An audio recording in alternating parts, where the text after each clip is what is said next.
What's up guys, today is a very special day for us because we've been together on the boat for 6 months. Yeah, we thought about why don't we make a video about all the ups and downs from the last 6 months. So let's start with the first one. Apparently you like living on a boat because you're still here. What do you like the most? I like it that this lifestyle or the boat life offer different things. For example, I can appreciate more the nature, the animals.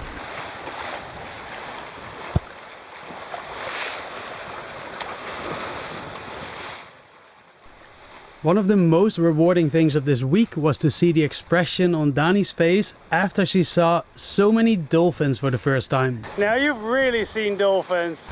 And I can enjoy different activities outside, like in this moment that is raining. I'm thinking, should we continue or let's just continue. If it gets to worse, we can add some dramatic effect to the video probably. Alright, so how would you say that this experience changed you as a person? How this experience changed my person? Yeah, in the last 6 months. Yeah. I have new skills. Yeah, new skills. Skills, yeah. It's obviously like my progress, because in the beginning more shy, I speak more low, but in this moment my personality is like a flower that is open. Yeah, that's beautiful. Also, like when you came here, you could swimming. You were not comfortable swimming. You would swim a minute away from the boat. You were afraid to go in the ocean, and that made me sometimes think like, oh, okay, I don't know if you're gonna, keep liking this. But here we are, and now you're swimming to the anchor and down to the bottom, and from here to shore. So yeah, it's true. I take lessons of swimming in Colombia, but always I was like, who tell me sometimes, see the gear. In my life only I went 2 times to the ocean, and living the ocean full time is different. So I start swimming more slow. yeah.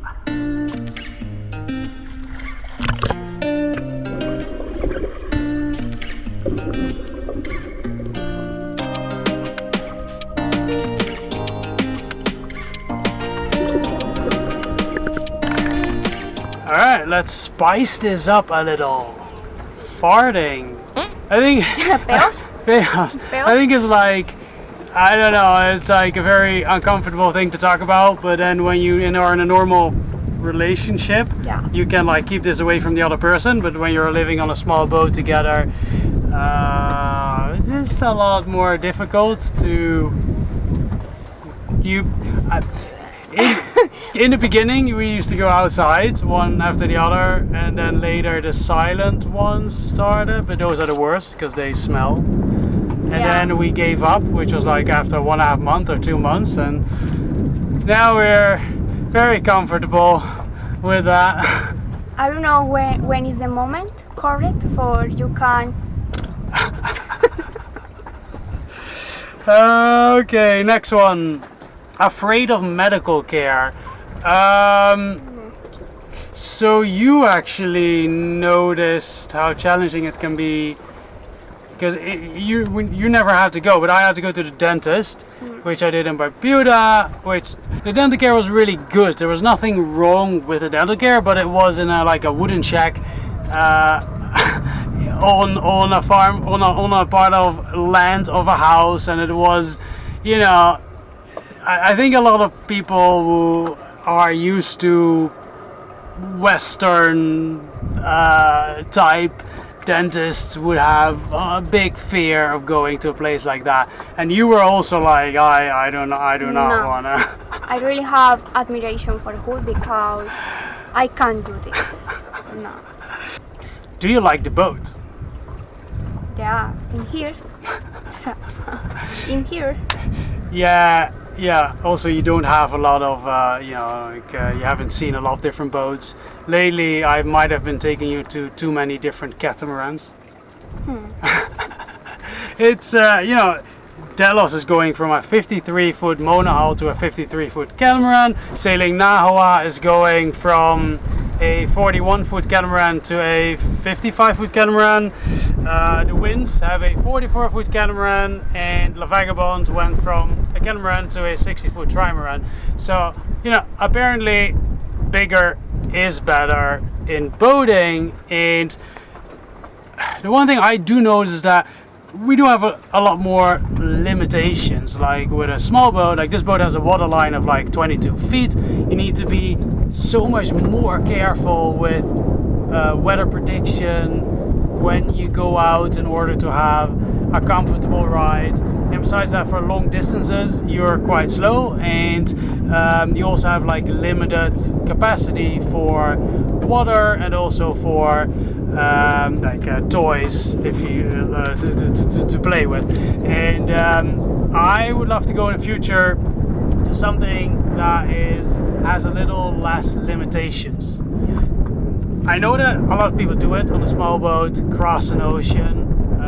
In my personal opinion, I'm very proud of them for doing it, but I think for me it will be unnecessary suffering. And that is why from next week on we are going to start building our own catamaran. Yes, so we have decided for a new model we're going to build a 63-foot aluminum go everywhere catamaran. And if you guys are interested in ordering a similar one, you can find the details below the description of this video. There's other people in life who never understand my humor. This was a joke. We're obviously not going to build a 63-foot catamaran, but, or are we? Alright, next one. Do you miss home or having a permanent home? Do you miss home or having a permanent home? Good question. Sometimes, but not all the time. I like this lifestyle, but to the same time I want a toilet, or not a toilet, only a door for clothes. And the people, I know. Yeah. yeah, that would be nice. I would love to have a home to go back and forth to like a couple of months per year, like a home on a mountain or something. But it's all a money question, right? So you gotta make choices in life, and if I have to make one choice, prefer to live on a boat.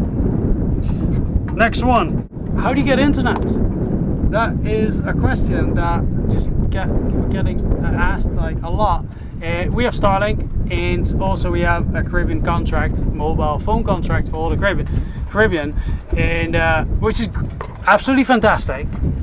I feel like the downside is sailing is about disconnecting and really be in touch with nature. And technically we could turn Starlink off and not use the phone, but it's because you have it, we just don't do that. The next one, did you have bad weather or storms? Like how have you experienced the weather during the sailing trips in the last 6 months?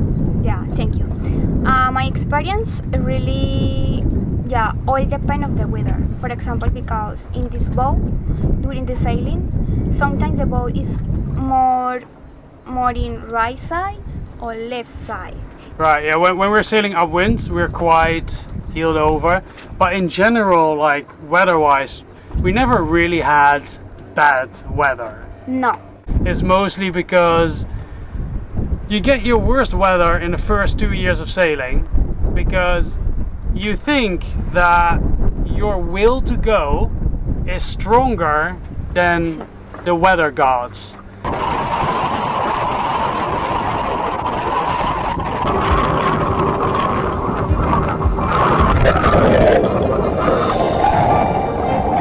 And then after 2 years, or after a year, you learn that the weather gods always win. So I have already made those mistakes, and you can always be unlucky, but this year we had some drizzle, but besides that we've always had great weather sailing. So yeah, that definitely has made a big that helped a lot for me going through those initial first 2 years, so that now I can actually give you a mostly nice experience. Oh, thank you. I'm really it's like that. For me, this is a good experience for all my life, and I feel gratitude for in here. And really, you work for or you try for this experience in the beginning, becoming something normal. I really have a good adaptation, so I really like it. Thank you. The last one, what advice would you give to somebody who wants to do the same? Yeah. What advice would you give to somebody who wants to do the same? Oh yeah. For women or for men? What did you do, women? Yeah. For example, this lifestyle is so different when in a contract when you live in a house, because your skin change, your hair change, and it is difficult. For example, have a good hair or skin. Yeah. So for the gears, my advice is always use protection, sunblock, and the clothes. For example, is better you use comfy clothing, because the clothes in a short time become big for the salty water. Just want to show you guys what happens to these t-shirts in saltwater air. Look at that. It used to be an M and is now about an XXL. So all the old t-shirts we're cutting up to use as rags. Fuera!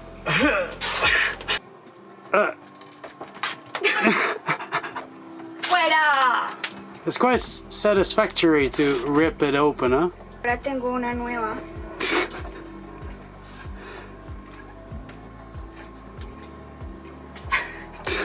I think these are things that you just really need to accept in order to get out of this lifestyle what you can get out of it, which are just really amazing, unforgettable life experiences. Yeah. And if I would have to give advice, then I would say I think a lot of people will want to do something similar, and the best advice that I've ever given was when I started my first international experience, which actually was doing a work period in South Africa. And advice before that, what I was given was, what's the worst that can happen? And I thought about that, and I thought, well, you know, if I go, I get the worst that can happen is I don't like it and I have to go back. And then I've actually increased my job opportunity because I have this foreign experience. So there actually wasn't really that much worse that can happen, and that really helped me to do it.